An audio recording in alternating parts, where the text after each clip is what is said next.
The night was calm in the small town of Mill Creek, hidden deep inside the countryside of the United States. It was late summer, and most people had gone to bed. The streets were quiet, the houses dark, and only the sound of crickets filled the air. But that night was not going to be ordinary. Far above the hills, a strange glow began to appear in the sky. At first, it looked like a star, brighter than the rest. Then, slowly, it grew larger.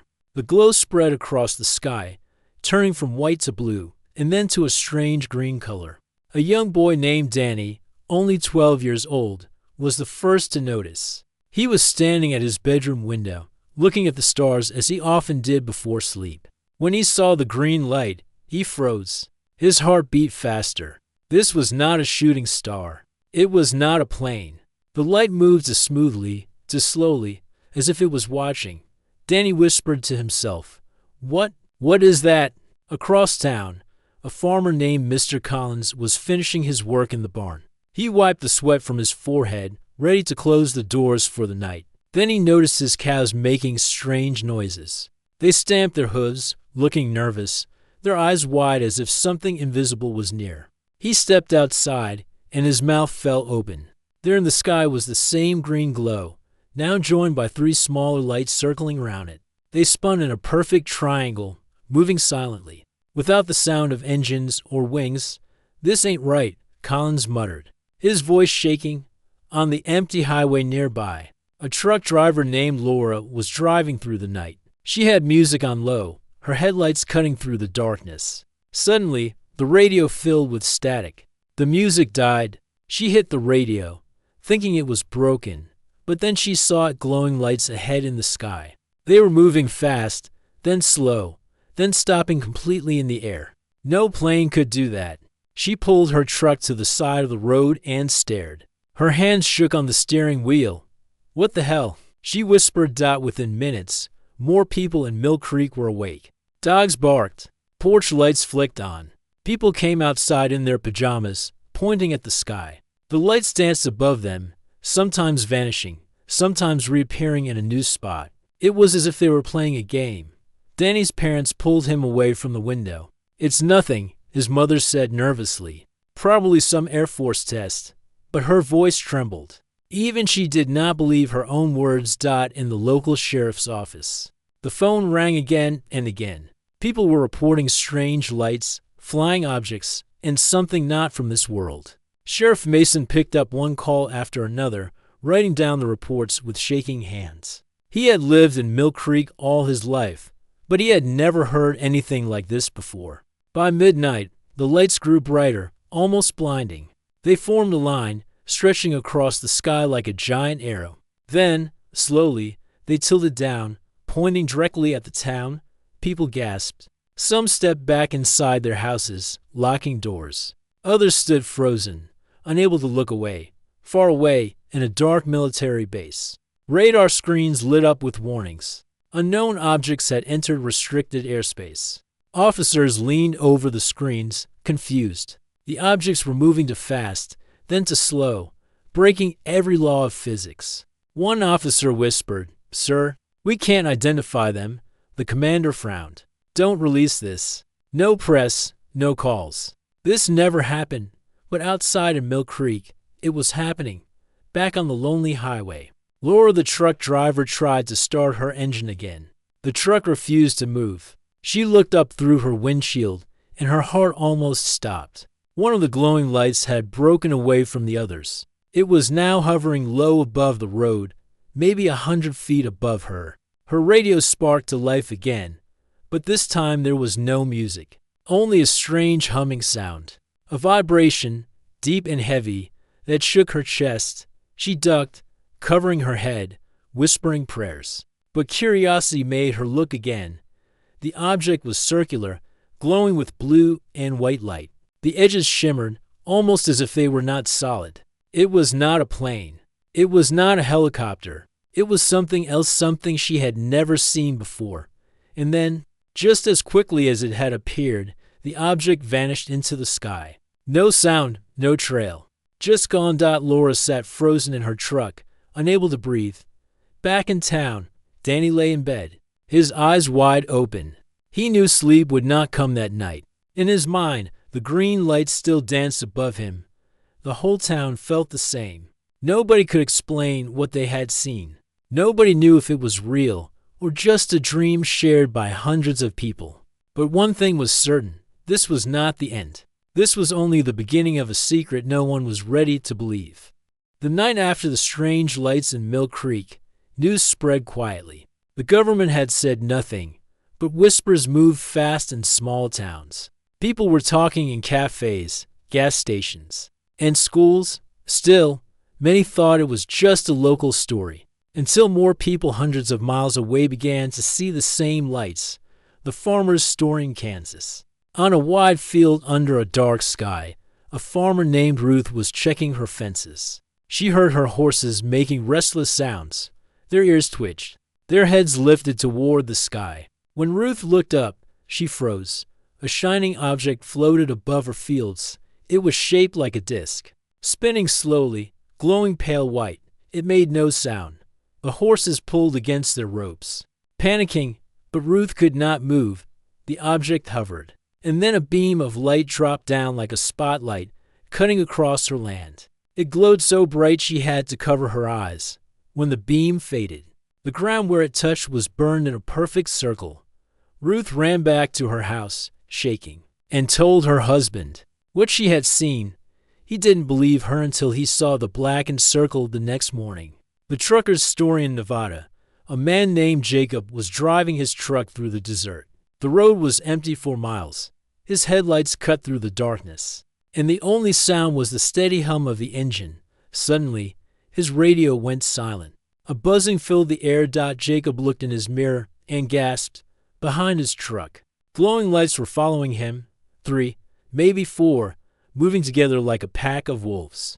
He pressed the gas pedal harder, but the lights stayed close, never falling back, never moving ahead. They glided silently, glowing with colors he had never seen before, shifting from blue to orange to green. Then, in an instant, they shot upward into the stars and vanished. Jacob pulled over, his hands shaking so badly he could hardly hold the steering wheel. Later, when he told other drivers at a truck stop, half of them laughed, but the other half nodded. They had seen strange lights. The child's story in a quiet neighborhood in Ohio. A girl named Emily was lying in bed, staring at her ceiling. She was only 10 years old. A strange humming sound filled her room. She got out of bed and went to the window.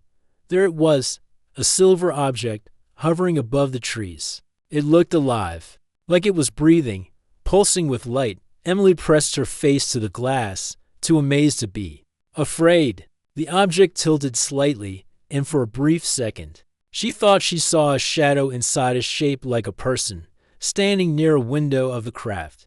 Her breath caught in her throat. She blinked, and then the object zipped away into the clouds, gone in a heartbeat. Emily ran to her parents' room, but when she told them, they shook their heads. Bad dream, honey, her father said. But Emily knew she had been awake. Doubt and fear across the United States. The stories kept coming. Farmers, drivers, children, even police officers. Some said they saw lights dancing in the sky. Some said they saw discs or triangles. Others claimed to see tall shadows standing in fields, vanishing before they could get close. The strange thing was this: the stories were different, but the fear was always the same. In Mill Creek, Sheriff Mason kept taking calls from people who swore they had seen something. It was glowing. It made my car stop. It was watching me. But when he tried to file a report, higher authorities told him to stop. There's nothing to write down, they said. Just weather balloons. Just tricks of light. Mason knew it was not balloons. He had seen the lights himself. He had felt the fear. And he was not alone. The rumors spread at gas stations. Drivers whispered. In schools, kids traded stories. At farms, neighbors gathered around kitchen tables, voices low, afraid to speak too loud. Some said it was aliens. Others said it was secret military tests. A few even claimed it was a warning of something worse to come. But one thing was certain: more and more people were seeing the lights. And the lights were getting bolder. One night, in Texas, a whole town saw them together. Hundreds of people stood outside, staring as glowing orbs hovered above Main Street. The objects stayed for nearly 10 minutes, moving in patterns to perfect, to sharp, to be human-made. Then, in silence, they shot away into the night sky, leaving the town speechless. The fear engrossed me now. News stations began to hear whispers of these encounters, but most refused to report them. Too strange, too unbelievable. The people who saw the lights were left to wonder, why were they being shown these things? Why only at night? Why in lonely places? Some began to feel chosen, others felt cursed. And yet, with every story, one truth became harder to ignore. Whatever was out there was watching. The witnesses spoke, but the world did not listen. And in the shadows, behind closed doors, the military was paying attention. Radars had tracked things they could not explain.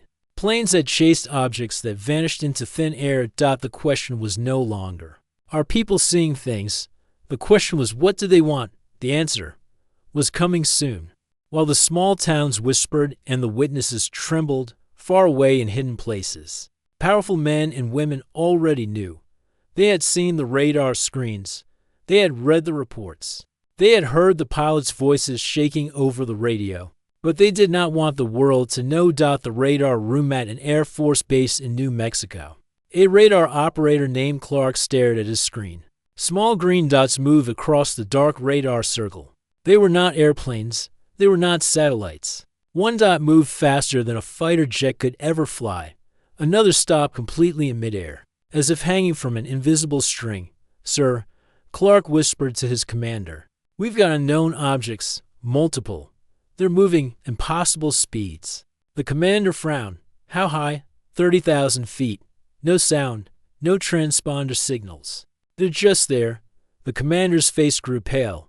He leaned closer. Do not mark this down. Do you hear me? This never happened? Clark swallowed hard. He had been told this before. Always the same order. Pretend it didn't happen. But the dots kept appearing, every night. The pilots encountered a week later. The fighter jets were scrambled from a base in Arizona. The order came fast. Chase down unidentified objects spotted above the desert. Captain Harris, a veteran pilot, gripped his controls as his jet roared into the night sky. His partner, Lieutenant Vega, flew close behind. There, Harris said, his voice tight. Do you see it? Ahead of them floated a glowing orb, bright white, moving in silence. Vega's voice crackled. Copy that. I have visual. It's just hanging there. Harris pushed his jet faster.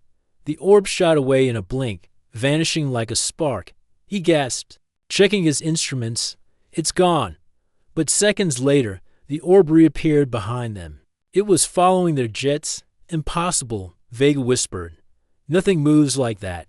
The object flew circles around them, darting up and down, left and right, as if mocking their every move. Then, in one burst of speed, it disappeared into the stars. The two pilots returned to base in silence. Their reports were taken. But the higher officers gave no answers, only warnings. Do not speak of this. One officer said coldly, not to the press, not to your families. Do you understand? The pilots nodded, but Harris felt a knot of fear in his chest. He had flown through storms. He had faced enemy fire. But he had never faced something he could not touch, could not fight, could not even explain. The hidden room in Washington, D.C. Deep beneath a government building, a meeting was held in a room with no windows. Men in suits and uniforms sat around a long table. On the table lay folders marked classified. One folder opened to reveal photographs, strange glowing shapes in the night sky, burned circles in farmland, sketches from witnesses who swore they saw tall, shadowy figures. These reports are increasing. One officer said, Kansas, Nevada, Ohio, Texas, too many to ignore. Another man, wearing a dark suit, shook his head, ignore them anyway. If the public hears, there will be panic. They're already talking, the officer replied. Radio shows, newspapers, even kids, we can't hide everything forever. The man in the suit leaned forward. His eyes were cold. Then we control the story. Weather balloons, flares, anything but the truth. The room fell silent. Nobody dared argue. But one young officer finally spoke. "Sir, what if they're not here by accident? What if they're watching us?" No one answered. The denial in the weeks that followed. More military pilots reported the same glowing objects. Some said their equipment failed when the objects appeared. Radios filled with static, engines died, compasses spun wildly. But each time, the reports were stamped with the same word: denied. Official statements told the public the lights were tricks of the atmosphere, misidentified stars, experimental aircraft. But the pilots knew the truth. The radar operators knew the truth. The witnesses in small towns knew the truth. Something was flying in American skies. Something not human. The whisper among soldiers late one night, in a barracks room, a group of young soldiers whispered about the rumors. "They say one of the objects landed in the desert," a soldier said. "They sent trucks to bring it in." "No way," another replied. "If that was true, we'd know." The first soldier leaned closer. "That's just it. They don't want us to know. They hide everything, even from their own men." The room went quiet. The sound of footsteps in the hall made them stop talking. Even among soldiers, fear had grown. Fear of what was in the sky. Fear of what their own leaders were hiding. The silence. Before the storm in Mill Creek, Danny, the boy who had first seen the lights, still stared at the night sky every evening. His parents told him to forget, but he couldn't. In Nevada, Jacob the trucker drove his routes with his eyes on the mirrors, waiting for lights to return. In Kansas, Ruth's burned circle of land remained. No crops would grow there. She stopped going near it. And far above, in the silence of the night sky, the lights returned again and again. Watching, waiting. The military tried to cover it up. They told the world it was nothing. But deep inside their hidden rooms, they knew the truth. The question was not if the objects were real. The question was why they were here. And soon, the answer would no longer be theirs to hide. It was a quiet summer night in northern Arizona. The roads stretched long and empty through the desert, the stars sharp and clear in the sky. On one of those lonely highways, the Morgan family was driving home after visiting relatives. David Morgan held the wheel. His wife Sarah sat beside him, and in the back their two children, Lily and Ben, were half asleep with a blanket over them. The car's headlights cut through the darkness, and the only sound was the soft hum of the engine and the children's breathing. For a while, the road was peaceful, but then something changed. The first sign Sarah frowned. "David, do you see that?" David looked up. At first, he thought it was just a star bright and low on the horizon. But then it moved. It drifted across the sky, slowly, then faster, then stopped completely. No plane could move like that. The light grew larger, brighter. David gripped the steering wheel tighter. "That's no plane." The children stirred in the back, sensing their parents' unease. The car troubled suddenly. The headlights flickered. The radio hissed with static. Then the engine sputtered and died. The car rolled to a stop in the middle of the empty road. David turned the key again and again, but nothing happened. "What's wrong?" Sarah asked, her voice trembling. "I don't know. It just shut off," David said, panic in his voice. The children sat up now, wide-eyed. "Daddy," Lily whispered. "Stay calm," David said, though his own heart was pounding. And then the world outside changed. The lithe, bright object lowered itself from the sky, moving with smooth, unnatural silence. It stopped above the road, just ahead of their car. A beam of pale blue light poured down, covering the asphalt in front of them. The desert glowed as if the moon had dropped onto the earth. The Morgans stared, frozen. Inside the beam, dust and sand lifted slowly into the air, floating weightless. The car's dashboard lights blinked. The children clutched each other, too afraid to cry. The object was close enough now that they could see its shape. A disc, wide and glowing at the edges, almost liquid in the way it shimmered. The shadow Sarah gasped, her hand over her mouth. "David, look." Inside the glow, behind the shining surface, something moved. A shadow, tall, thin.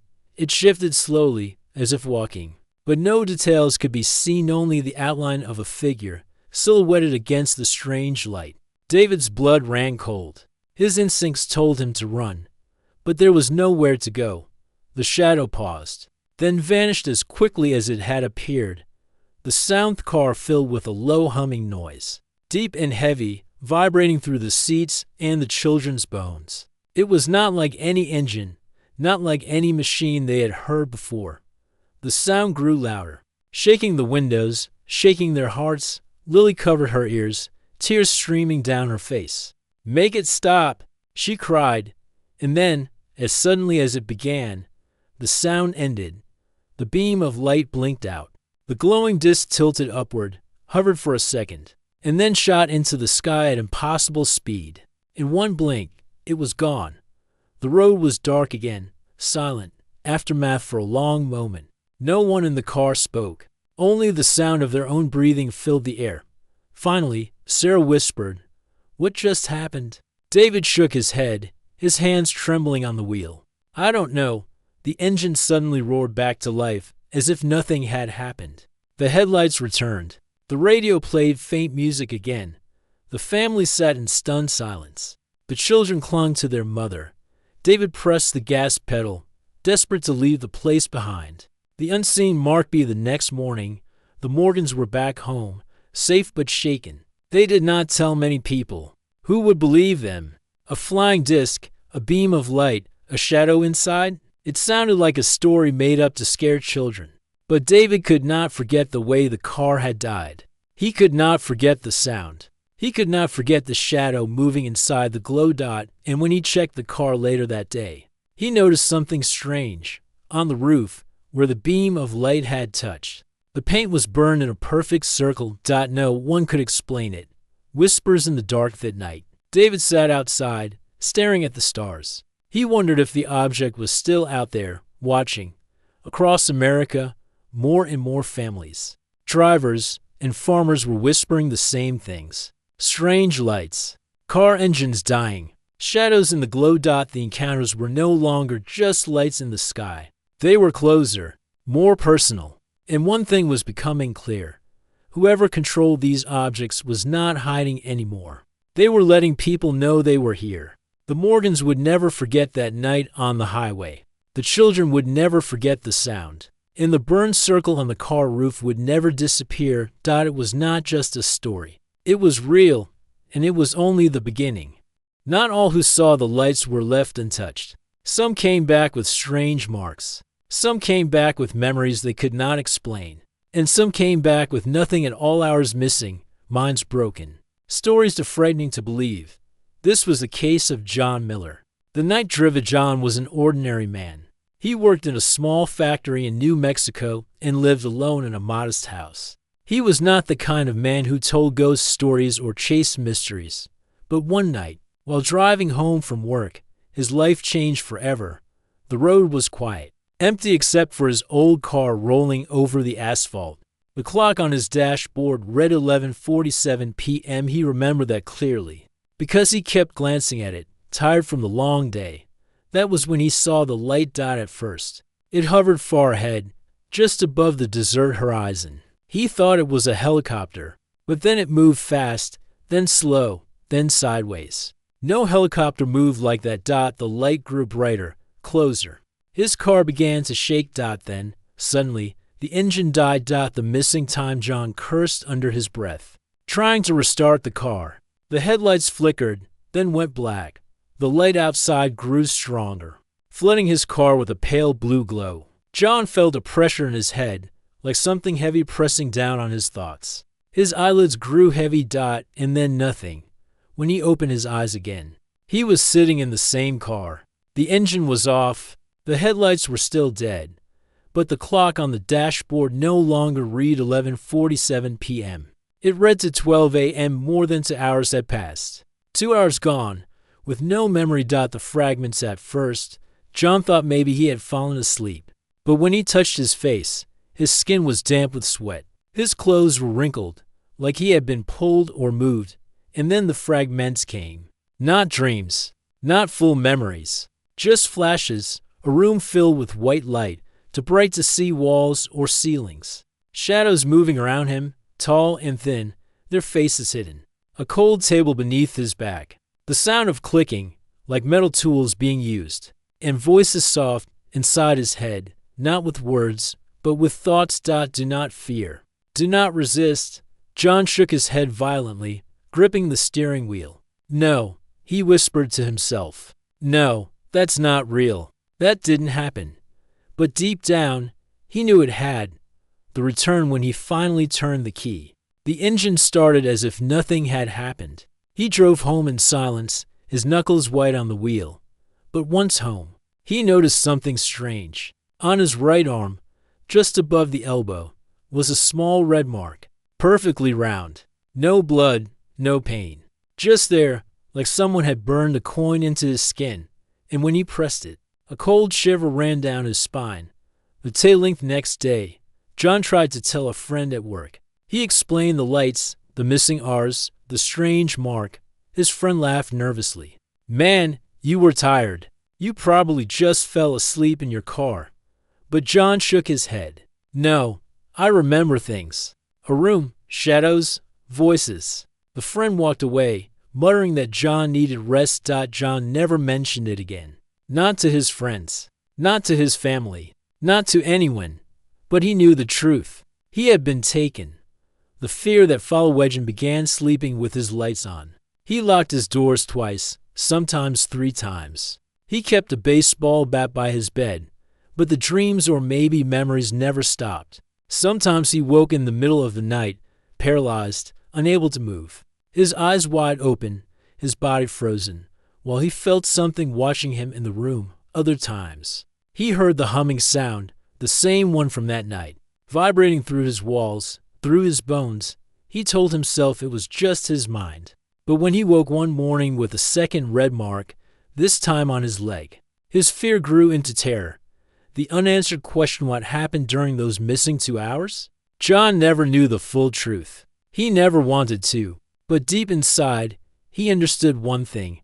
The lights were not random. They were choosing people, watching them, testing them, and he was one of the chosen. Not alone. John's story was not the only one. Across the country, others whispered the same things. Lost hours, bright rooms, voices in their heads, strange marks on their skin. Most never told anyone. They feared being called liars, or worse, being watched again. But the truth spread quietly, through whispers and secret conversations. The UFOs were not only seen, they were touching lives, taking people, and sometimes giving them back. The world thought the strange lights were only bedtime stories. But for John Miller, and many like him, the nightmare was real. The question was no longer, what are they? The question was, what do they want with us? And the answer was coming closer. The truth was out there, but it was not meant to be seen. For every witness who spoke, there was someone else working to silence them. Behind locked doors and dark halls, hidden files told the stories no one was supposed to know. And deep inside those files were records of John Miller's night and thousands like it. The man in the archive in Washington, D.C., miles beneath the city streets. A man named Daniel Hayes walked through the restricted halls of a government archive. He was not supposed to be there. Daniel was a researcher, a man who had spent years digging into old military reports. He was not a believer in aliens, at least not at first. But after reading document after document, his doubts began to fade. On this night, he carried a stolen keycard. He pushed open a steel door marked with a single word, classified. Inside, the air was cold. Rows of metal cabinets stretched into the distance. Folders, tapes, photographs hidden from the public eye for decades. Daniel pulled open a drawer, his hands shaking. The first folder he opened was dated 1967. It contained reports from Air Force pilots describing lights in the sky over Montana. One pilot wrote that his controls stopped working, as if the plane had been switched off midair. The second folder was even stranger. It held a stack of photographs, black and white, of strange marks on human skin. Circles, triangles, thin lines that glowed under ultraviolet light. At the bottom of the folder was a short, chilling note. Subjects returned unharmed. Memories altered. Surveillance ongoing. Daniel felt a cold sweat on his neck. The cover-up as he moved deeper through the files. A pattern began to appear every decade, every state, every kind of person, farmers, teachers, soldiers, children, all with the same story, missing time. Bright rooms, strange marks, and every report ended the same way, case closed. No further action. It was a cover-up, a careful, endless pattern of denial. The government had known. For years. The tap beat the back of one drawer. Daniel found something different. A small black cassette tape labeled only with numbers, July 1479. He slid it into a dusty player. The tape crackled. Then a voice filled the room. "We brought the subject back," the voice said. "No memory. But the tests? The tests show changes in neural activity. They are not the same as before. Something is different. Something. Alien." There was silence. Then another voice whispered, "If this ever gets out, we're finished." Daniel's hands trembled. He pulled the tape free and shoved it into his bag. The men in black, but someone was watching. As Daniel left the archive, he noticed a shadow near the exit. A man in a black suit, standing perfectly still. His eyes hidden behind dark glasses. Even in the night. Daniel froze. His pulse quickened. The man didn't speak. He only tilted his head slightly, as if to say, "We know what you did." Daniel hurried past, his heart pounding. By the time he reached the street, the man was gone. But Daniel knew he would see him again. The warning back in his apartment. Daniel spread the files across his desk. Photographs, reports, the stolen tape. He recorded his own notes, whispering into a small recorder. The government has been hiding this for decades. Abductions are real. The files prove it. The question is not whether they exist. The question is why.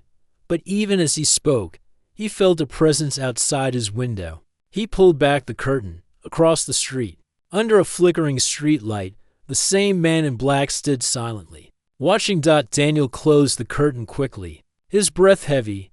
They knew. The connection. As Daniel reviewed the documents again, he saw something that froze him. One of the files mentioned a name. A case from New Mexico. John Miller. The report described the exact night John had lost time. The lights, the mark on his arm. But there was more. A final line, scribbled at the bottom of the page, "Subject under observation. Expect further contact." Daniel leaned back in his chair, horrified. This wasn't random. These people were being tracked. The abductions were part of something bigger. The silence that night. Daniel could not sleep. Every sound in the hallway made him jump. Every shadow in his room seemed to move. And just before dawn, he woke to the faint hum of static. His recorder, the one he had left on his desk, was still running. But his last words, the ones he didn't remember saying, sent a chill down his spine. They are already here. The hidden files were no longer just words on paper. They were proof, and proof had a price. The night was quiet again in Mill Creek, but it did not feel safe. John Miller sat in his living room, staring at the small scar on his arm. The mark glowed faintly under the light, almost invisible, but he knew it was real. He had stopped telling people about it. Everyone thought he was crazy. Everyone, except one man, Daniel Hayes. The researcher had traveled across the country to find him. He carried a worn bag filled with secret files, photographs, and the black tape. He looked tired, almost haunted, but his eyes burned with urgency. "John," Daniel said, placing the files on the table, "you're not alone. They've been watching you. They've been watching all of us." John leaned forward, his voice low. "So it's true? The lights, the missing time. It wasn't just a dream?" Daniel shook his head. "No dream. A program. A pattern. And you're part of it." The tape. Neil slid the cassette player across the table and pressed play. Static filled the room.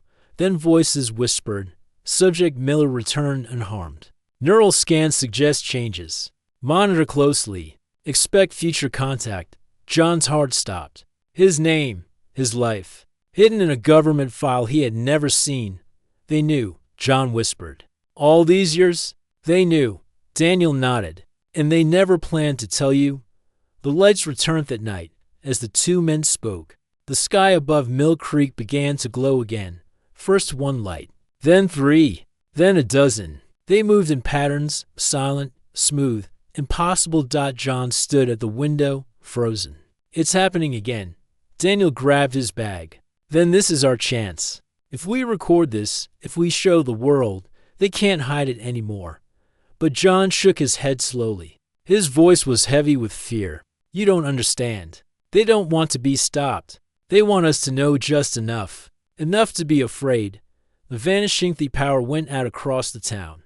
Lights died. Engines stalled. Phones went silent. Outside, families stepped onto porches, pointing at the glowing crafts above. But this time, the ships were closer, lower. Shadows stretched across the streets. John felt a vibration in his chest, the same deep hum he remembered from years before. His body stiffened. His eyes widened. It's them, he whispered. They're calling me. Daniel grabbed his arm. Fight it. Don't go outside. But John's body moved against his will. He walked toward the door, his steps heavy, his face pale. The mark on his arm began to glow brighter. The encounter in the field beyond town. The lights gathered. A single craft descended, massive and silent, its surface shimmering like liquid metal. John stepped forward, drawn by something beyond his control. His eyes reflected the glowing ship. Daniel shouted, John, stop. But his voice was lost in the vibration filling the air. The townspeople stood frozen, watching. A beam of white light poured from the craft, washing over John. He lifted his head, his face calm now, almost peaceful, and then he was gone. The light vanished. The ship rose silently into the sky, joining the others. Within seconds, they were gone, leaving only darkness and silence behind. The silence after the townspeople screamed, cried, and prayed. But Daniel stood in shock, clutching the stolen files against his chest. John Miller had been taken. Not a rumor, not a dream. Taken before dozens of witnesses. But Daniel knew what would come next. The men in black. The silencing. The cover-up. Tomorrow, the news would say it was nothing. Weather balloons. Military flares. Imagination. But Daniel had the tape. He had the files. And he had seen the truth with his own eyes. The final night that night, he returned to his hotel and recorded a final message. His voice shook as he spoke into the recorder. My name is Daniel Hayes. Tonight, I witnessed an abduction. The government knows. They've always known. John Miller is gone. And if you're hearing this, then I might be next. But remember this, he paused, his voice breaking. They are not coming. They are already here. The tape clicked off. Daniel placed it beside his bed, turned off the light, and tried to sleep. But outside his window, under the glow of the street lamp, a dark figure stood waiting, watching. The truth was no longer hidden. It was walking among them.